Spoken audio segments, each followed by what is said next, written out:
Skeeta. An old servant's tale by Barcroft. Boake. Our Skeeta was married, our Skeeta. The tomboy and pet of the place. No more as a maiden we'd greet her. No more would her pert little face light up the chill gloom of the parlour. No more would her deft little hands serve drinks to the travel-stained caller on his way to more southerly lands. No more would she chaff the rough drovers and send them away with a smile. No more would she madden her lovers, demurely, with womanish guile. The prince, from the great never never, with light touch of lips and of hand had come, and enslaved her forever, a potentate bearded and tanned from the land where the white mirage dances its dance of death over the plains, with the glow of the sun in his glances, the lust of the west in his veins, his talk of long drought-stricken stretches when the tongue rattled dry on the lips, of his fights with the niggers, poor wretches, as he sped on his perilous trips. A supple the wed, desert-bred rover, with naught to commend him but this, that he was her idol, her lover, who'd fettered her heart with a kiss. They were wed, and he took her to Warren, where she with his love was content. But town life to him was too foreign, so back to the droving he went. A man away down on the border of Vic bought some cattle from Cobb, and gave Harry Parker the order to go to the Gulf for the mob, and he went, for he held her love cheaper than his wish to relive the old life, or his reason might have been deeper. I called it deserting his wife. Then one morning his horses were mustered, the start on the journey was made a clatter, an oath through the dust heard, was the last of the long cavalcade. As we stood by the stockyard assembled, poor child, how she strove to be brave.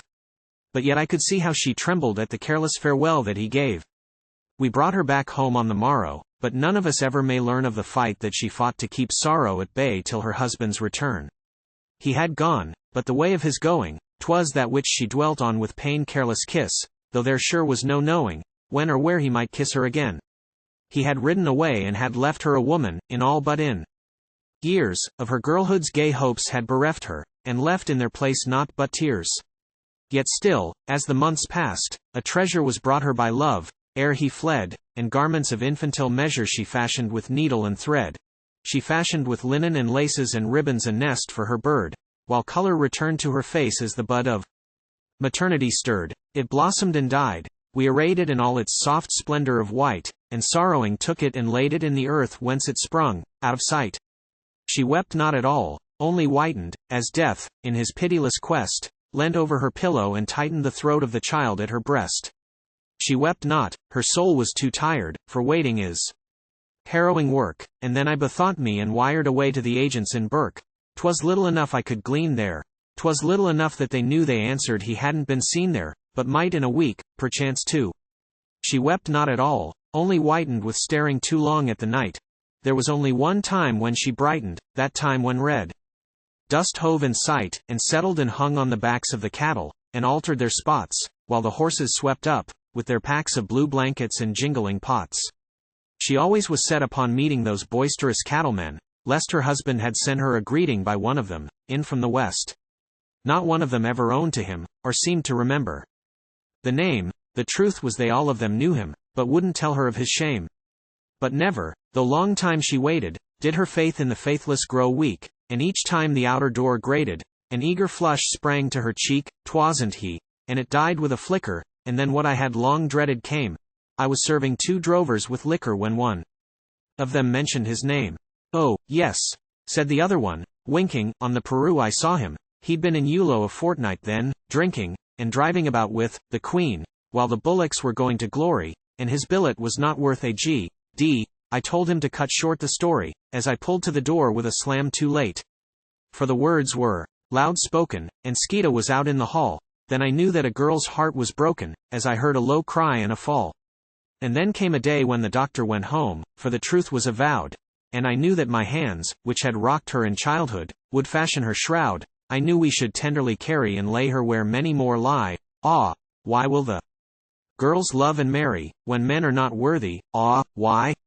She lay there a-dying, our Skeeta.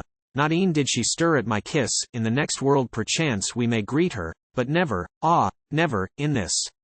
Like the last breath of air in a gully, that sighs as the sun slowly dips, to the knell of a heart beating dully, her soul struggled out on her lips. But she lifted great eyelids and pallid, while once more beneath them there glowed the fire of love, as she rallied at sound of hoofs out on the road.